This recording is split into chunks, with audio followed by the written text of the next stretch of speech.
Boa tarde, sejam muito bem-vindos a mais um episódio do Sim Pode Ouvir, podcast do Sincor São Paulo, edição especial ao vivo aqui do Conec. Estou aqui com o Eduardo Borges, vice-presidente do Grupo Autoglass, head da Maxpar. Edu, bem-vindo, obrigado pela oportunidade aí de estar falando com a gente. É um prazer estar com você. Obrigado, digo eu, Fernando. Grande prazer estar aqui participando desse podcast. Acho que vai ser uma tarde bem gostosa aí de bate-papo, em que a gente vai poder se conhecer um pouco mais, falar um pouquinho do mercado de seguros, falar um pouquinho da Autoglass, contar um pouquinho da minha história. Prazerzaço estar aqui. Vou me divertir aqui hoje com você. Boa, essa é a ideia e falar também de oportunidade para os corretores, né? Exatamente. Muito bom. Edu, eu costumo falar aqui que eu gosto de conhecer a pessoa e gosto que o público, nosso público, conheça a pessoa que está aqui com a gente.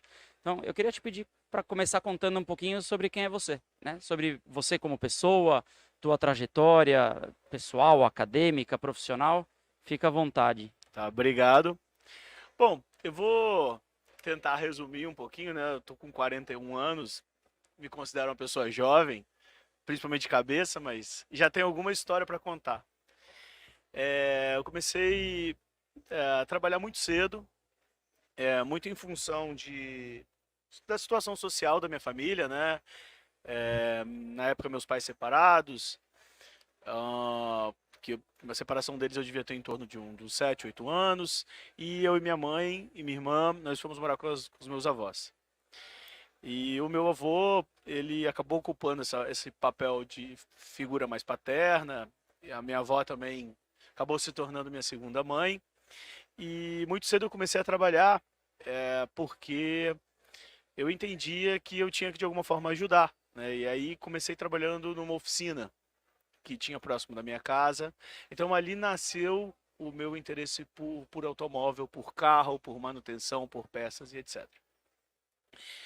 E muito novo, aí eu tô falando, eu tinha em torno de 13 para 14 anos, eu tinha só um objetivo na minha vida. Às vezes as pessoas me fazem muito essa pergunta, assim, né? Assim, o que você queria, né? O que era seu foco? Talvez ao contrário de muitos jovens, assim, eu só tinha um objetivo. Eu gostaria muito de que a minha situação social e que provavelmente a dos meus filhos fosse diferente da minha, né? Eu queria construir para mim uma história diferente da que eu encontrei. E aí, trabalhando nessa oficina, essa história é muito legal e a, a turma que trabalha comigo lá na Autoglass, ela acabou ficando uma história conhecida, porque como que eu fui trabalhar na Autoglass? Essa oficina comprava para-brisas da Autoglass. E todas as vezes que o técnico ia lá para trocar o para-brisa, eu era o ajudante, então quem ia ajudá-lo? Eu. Então na primeira vez que pediram, olha, vamos trocar aquele para-brisa ali, tá chegando o Isso pessoal. com 13 para 14 anos. 14 para 15 anos Tá. já. Eu já tinha um tempo que eu trabalhava lá, comecei meio que uma ajudantão mesmo, e depois começaram a me delegar algumas coisas mais complexas. Só que o que me chamou a atenção? Na oficina, todo mundo morria de medo de encostar a mão no para-brisa, de ajudar a trocar um para-brisa, porque é uma peça cara e sensível. E, e eu falei assim, puxa, se as pessoas têm medo e poucas pessoas sabem fazer, eu tenho que aprender, porque eu vou me diferenciar. Oportunidade, né? Exatamente. Mesmo que de forma inconsciente, Sim. eu já enxerguei ali uma oportunidade de diferenciação. E aí eu cheguei para a pessoa que ia lá, que era sempre a mesma, e falei para ela assim, poxa, me ensina. Então, ele foi trocando para-brisa e me ensinando. E ele ia lá regularmente. Chegou um determinado momento que ele passou a me ajudar. Então, falei, deixa eu trocar e você me ajuda.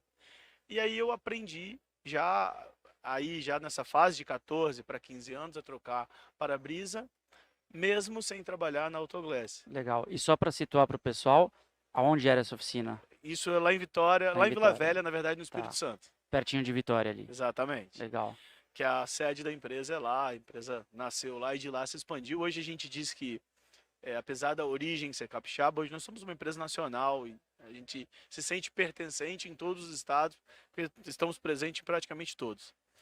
Mas, seguindo, aí nesse momento, o gerente dessa loja, em algum momento, chegou para mim e falou assim, olha, poxa, por que você não vem trabalhar aqui?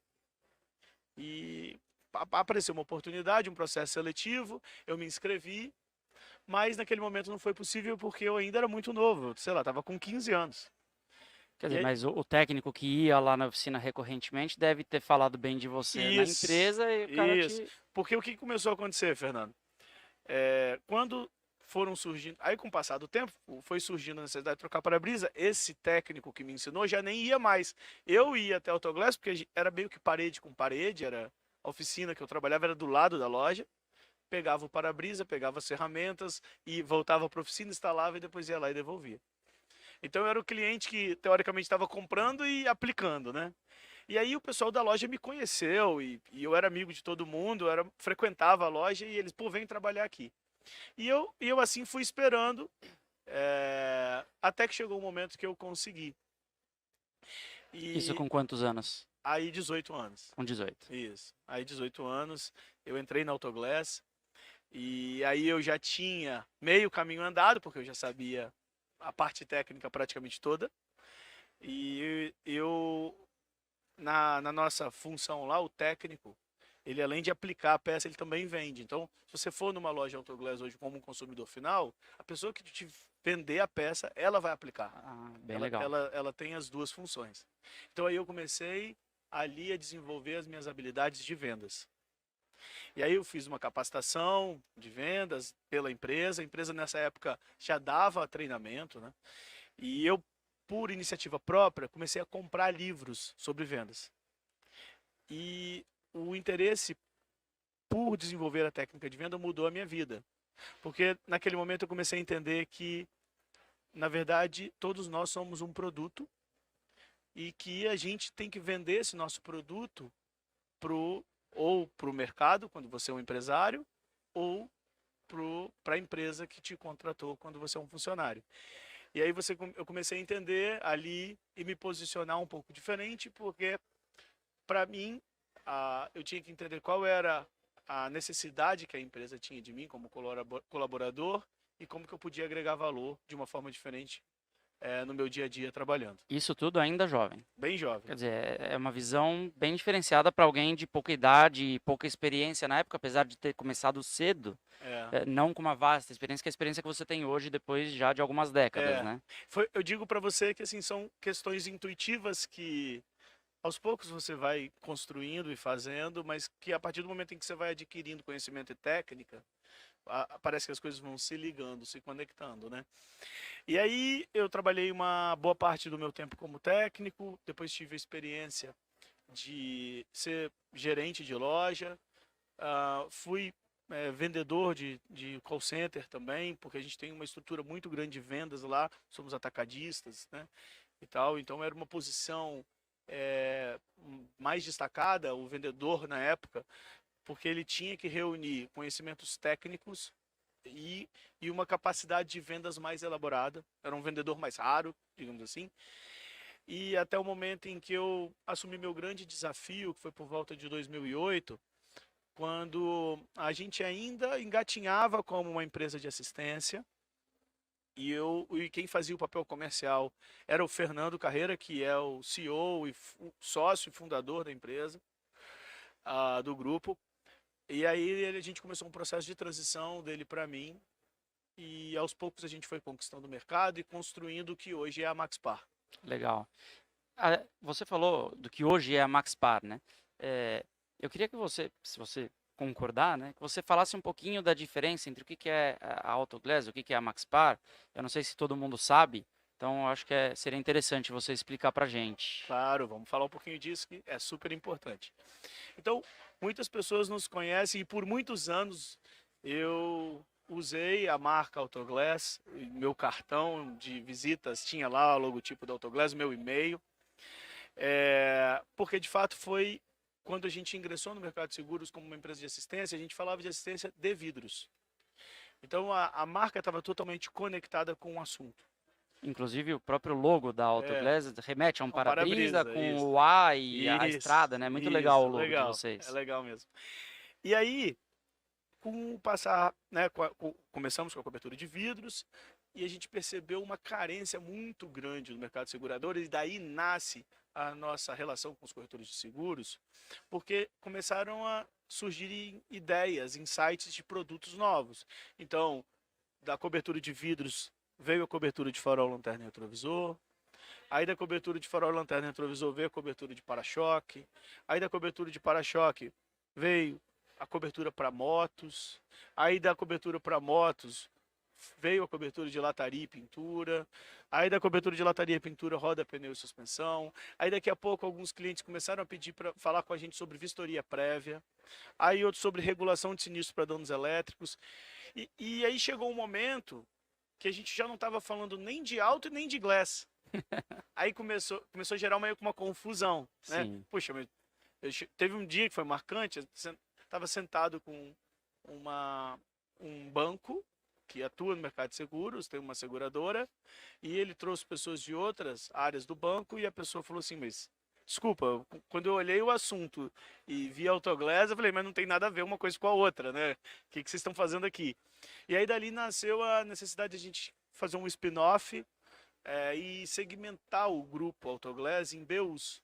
Então hoje a gente tem a BU Autoglass. Só para aqueles não tão habituados, como eu, Uhum. o que é uma spin-off? O spin-off é quando você pega uma operação sua, uma empresa, e você quebra ela em segmentos e você dá para ela marcas diferentes para que ela se posicione para o mercado de forma mais segmentada e Legal. específica. Quer dizer, é uma nova marca de um serviço que você já tinha dentro da tua estrutura, mas você passa a Dá vida prestar. própria para ele. Legal. Entendeu? Então, é como antigamente a Autoglass era uma empresa também de assistência e a gente cria a Maxpar e dá vida própria à Maxpar. Legal. Então ela vira uma BU, ela vira uma unidade de negócio. Perfeito? Perfeito. E aí hoje a gente tem a Autoglass como a empresa que se relaciona com o consumidor final, que quer ir até uma das nossas lojas e comprar um vidro, com o atacadista, o lojista que quer comprar do atacadista para revender, muitas vezes com uma transportadora, ou seja, quem quer comprar uma peça. Quer dizer, você está Puramente. direto com o consumidor final e também está com empresas. É B2B, É B2C. B2B e B2C, mas numa relação de eu quero um vidro instalado, eu quero um farol instalado, eu quero uma peça, Sim. aplicada ou não. Tá. A Maxpar já é uma empresa de assistência que se relaciona diretamente mais com B2B. Então, são as companhias de seguros que contratam a Maxpar para prestar serviço de assistência dentro do ramo de seguros. E a Maxpar contrata a Autoglass muitas vezes para prestar o serviço. Quer dizer, uma acaba prestando serviço para Pra outra, outra. mesmo sendo do mesmo grupo. Exatamente. E aí a gente tem um outro pilar, que é um pilar de gestão, que são os escritórios compartilhados, tipo, por exemplo, RH, contabilidade, controladoria, que atendem as duas BUs. Legal, para não ter duas estruturas, Exatamente. você tem uma economia. Quando a gente pensa em provedor de serviço de assistência, a gente vai pensar em Maxpar.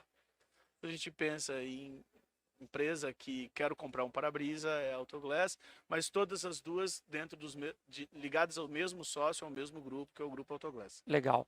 E me conta um pouquinho, a gente estava conversando um pouco antes de entrar no ar, né? Me conta um pouquinho sobre como foi o início dessa atuação dentro do mercado segurador. Então, como é que vocês conseguiram ir conquistando o espaço no mercado que lá atrás não tinha uma representatividade dentro da empresa e hoje vocês estão aí com um market share importante, né, no mercado de seguros? Exatamente.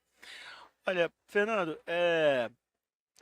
talvez é até um pouco ousado falar isso, né? Mas eu posso te falar com muita segurança, porque participei de todo esse processo, assim. A gente, desde o momento zero, né, quando a gente ingressou no mercado de seguros, a gente se pautou em dois pilares. Um é a qualidade, então a gente entendeu que para que a gente pudesse ser representativo, seja onde for que a gente desejasse atuar, a gente precisava se propor fazer bem. Tá? E aí, a partir daí, a gente começa a instituir internamente diversos controles e processos para que a qualidade de fato seja entregue na ponta. E outro, a capacidade de inovar e de ouvir o cliente. Então, a gente não queria de forma nenhuma e não quis, e a gente trabalha muito forte isso para que a nossa empresa ela seja sempre uma empresa acessível às pessoas, que as pessoas consigam falar, seja do público interno, seja o cliente, ou seja um fornecedor, que ele consiga falar com a gente e que a gente possa ser rápido, muitas vezes numa tomada de decisão e numa solução. Então, A partir do momento em que a gente se posicionou dessa maneira, né, uma empresa de qualidade, uma empresa que busca estar sempre inovando e acessível, as coisas foram acontecendo naturalmente. E Assim, a posição tem que vir na prática, né? Porque não adianta você ir lá vender alguma coisa e chegar na hora de entregar não conseguir. se você, o mercado, eu costumo dizer muito para minha equipe que o mercado não perdoa projetos que só ficam no PowerPoint. É muito simples chegar a apresentar uma ideia, um projeto no PowerPoint e se ele não sai, o próprio mercado se encarrega de limpar e de selecionar aqueles que conseguem transformar a iniciativa numa acabativa. Então, a gente se posicionou, se propôs, mas obviamente a gente teve que corresponder e entregar. E à medida que o mercado foi sentindo a nossa capacidade de entrega, as coisas foram acontecendo de forma lenta, mas sustentável. Então, a gente hoje tem uma parcela significativa de mercado, mas nós não fizemos nenhum tipo de aquisição especificamente na assistência de vidros. Até fizemos recentemente de uma empresa de assistência de 24 horas, a IKEA, né? Mas o nosso crescimento ele foi orgânico e ele foi pautado O nisso, que é na muito importante qualidade. para ele ser sustentável, né? Exatamente. Muito legal. E, Edu, eu queria que você falasse um pouquinho, na tua visão, né, desse outro lado do mercado, desse outro lado da mesa, como é que vocês podem ajudar o corretor? Então, o que que o corretor pode tirar, vamos falar de benefícios dos produtos e dos serviços que vocês prestam no grupo, né? Tanto falando de Autoglass quanto falando de Maxpar. A gente sabe que hoje uma parte importantíssima do que a gente faz do lado das corretoras é a prestação de serviço, né? A gente está vendendo sim um produto, a gente está vendendo uma proteção para caso aconteça alguma coisa, mas a gente também vende muito essa prestação de serviço numa assistência, seja ela no automóvel, na residência, no empresarial. Então eu queria que você falasse um pouquinho sobre essas soluções e como isso pode ajudar, como essas soluções podem ajudar o corretor. Bom, Fernando, se a gente for parar para pensar, né? Isso eu tô falando, não vou falar nenhuma novidade aqui, você deve estar careca de ouvir isso. Eu estou ficando um pouco já. É, quando a gente soma as frequências de utilização da assistência 24 horas, né? Falando especificamente de seguro de automóvel, tá? E assistência de vidros, ah, elas representam, com certeza absoluta, 80 a 90% das interações que os segurados têm com as seguradoras. Então, ao meu ver, os serviços de assistência, eles são a maneira mais inteligente que uma seguradora tem de tangibilizar serviço para o cliente. Eu tenho pessoas próximas a mim, né, eu já ouvi uma vez de uma pessoa muito próxima assim, poxa, eu tenho carro, tem 20 anos, eu contrato serviço, seguros tem 20 anos, e eu nunca bati meu carro, eu nunca tive meu carro roubado. Só que ele já usou o guincho, ele já trocou o retrovisor, ele já trocou o farol, e com o passar dos anos, o aporte tecnológico que a indústria automotiva está fazendo nas peças, hoje você vai trocar um farol de um carro médio, não estou falando de um carro de luxo, custa mais de 5 mil reais. Isso sendo conservador, né? Assim, Exatamente. Eu não estou querendo aqui alguns exagerar. valores em alguns modelos a gente fica até assustado Passa quando a de gente 20 vê. mil. Exato. E assim, você vai pegar um Volvo XC60, um farol do Volvo XC60, passa de 15 mil reais. E em grandes cidades, principalmente, onde você tem um trânsito muito caótico, muitas vezes corredor de moto e tal, não deve ser tão incomum você ter É acidentes com super essas comum. peças, né? Muito mais do que o carro ser É, roubado. exato. E aí, nós entendemos que a gente, hoje, nós somos um gerador de receita para as companhias, porque a partir do momento em que a gente tangibiliza o seguro, o segurado que pagou a pólice, e no momento em que ele teve o farol dele quebrado e a gente repôs aquele farol, na cabeça dele é como se o dinheiro que ele investiu estivesse retornando. Isso faz com que ele queira contratar de novo. Então, respondendo a sua pergunta, a partir do momento em que os serviços passam a gerar valor dentro do negócio de seguros, eu entendo que nesse momento a gente está ajudando o corretor a tangibilizar para o cliente dele a proteção. Isso não só no sentido de perder o veículo. E aí, obviamente, importante partir do corretor, entendo eu da tua fala, se eu estiver errado, você fica à vontade para me corrigir, de falar sobre isso na hora da Ele venda, tem que né? saber vender. Porque Tem que saber explicar. ele tem que falar da parte da proteção, do sinistro, de colisão, de roubo, etc., falando do automóvel, mas ele tem que discursar também a respeito dessa questão da assistência, né? Sem dúvida. de pequenos reparos, de vidros, faróis, retrovisores. Sem dúvida. Então, esse é um ponto importante e aí a gente tem feito um trabalho muito forte, inclusive a gente tem trabalhado isso aqui nesse Conec, que é a capacitação. Então, um programa de capacitação aos corretores, inclusive inclusive até com a Escola Nacional de Seguros, ensinando os corretores a vender assistência. Legal, acho super importante. Esse é um ponto. Outro ponto que foi o que você bem falou, a gente tem que entregar a promessa da venda do corretor. Se não funcionar, aí, obviamente, é o que eu falei, o mercado pune. Então, a gente precisa... E não é bom deixar corretor bravo, hein? Exatamente. Corretor bravo você não quer. Exatamente. Então, eu digo sempre nas minhas palestras, eu não posso prometer para ninguém que a gente nunca vai errar. Isso é impossível. São milhares de clientes atendidos todos os meses. Muitos milhares.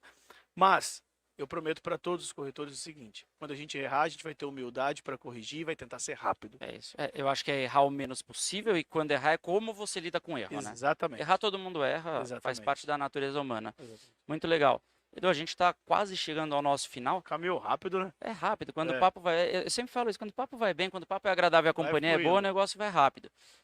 Eu queria aproveitar para te perguntar o que você está achando do Conec. A gente está aqui presencialmente no Conec, né? Fazendo podcast justamente para quem não pôde vir, não pôde comparecer. Queria a tua impressão, o que você está achando do evento, como é que vocês estão aproveitando o evento? Olha, a gente participa do Conec já fazem 20 anos. A gente começou por volta de 2003. E durante esses 20 anos a gente participou de toda a evolução, a transformação desse congresso. E eu disse desde quinta-feira, desde a abertura, para todas as pessoas que eu conversei, que sem sombra de dúvida, esse é o melhor Conec de todos os tempos. Legal. E eu me orgulho muito de estar aqui presente, fazendo parte dessa história e de alguma forma contribuindo com essa transformação.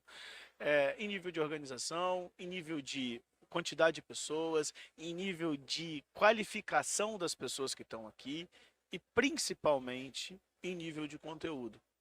É o Conec que mais circulou informação em toda a história. Então, as nossas impressões são as melhores possíveis. Nós fizemos aqui excelentes contatos com os corretores. Os corretores foram muito ao nosso stand. E, cara, a gente só tem a agradecer toda a organização pelo empenho, pelo trabalho. A gente sabe que não é fácil, né? Também agradecer os corretores que aderiram. Poxa, chegar num congresso de corretores, você sabe que não é barato estar aqui. Não só pelo ingresso, mas tem custo de transporte, estadia, etc. Deu sold out, assim, não tem mais ingresso. Eu tenho vários que pessoas me procuraram, poxa, eu preciso de credencial, não tem, acabou. Então isso demonstra o quanto o nosso ecossistema está se fortalecendo e o quanto ele está se tornando cada vez mais relevante perante as pessoas importantes que tem dentro dele, os seguradores, os corretores e as empresas de serviço. Legal. Obrigado pelas suas impressões, eu concordo, eu acho que o Conec está sendo felizmente um sucesso, né? Tem bastante gente e eu acho que uma coisa que você pontou, que é o nível de conteúdo e de informações que está sendo transacionado, que está sendo passado, que eu acho que isso é super importante. Eu acho que o Conec, ele sim é muito relacionamento, e isso sempre teve e continua tendo, como você falou, muitos contatos, o stand, etc. Mas eu acho que ele tem que trazer também conteúdo.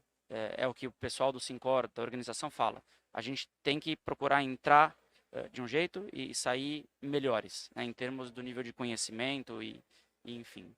Mas legal, Edu, a gente infelizmente chegou ao fim. Infelizmente. Se a gente não encerrar agora, eu vou tomar bronca. Então, mais uma vez, eu queria te agradecer. Eu que agradeço. E a gente se vê numa próxima. Fernandão, obrigado. Valeu. Tamo junto. Obrigado. Vamos até o próximo. Prazerzaço, sucesso aí com o podcast. Igualmente. Valeu. Um abraço a todos. Tchau, tchau. Tchau, Abraço, hein, gente.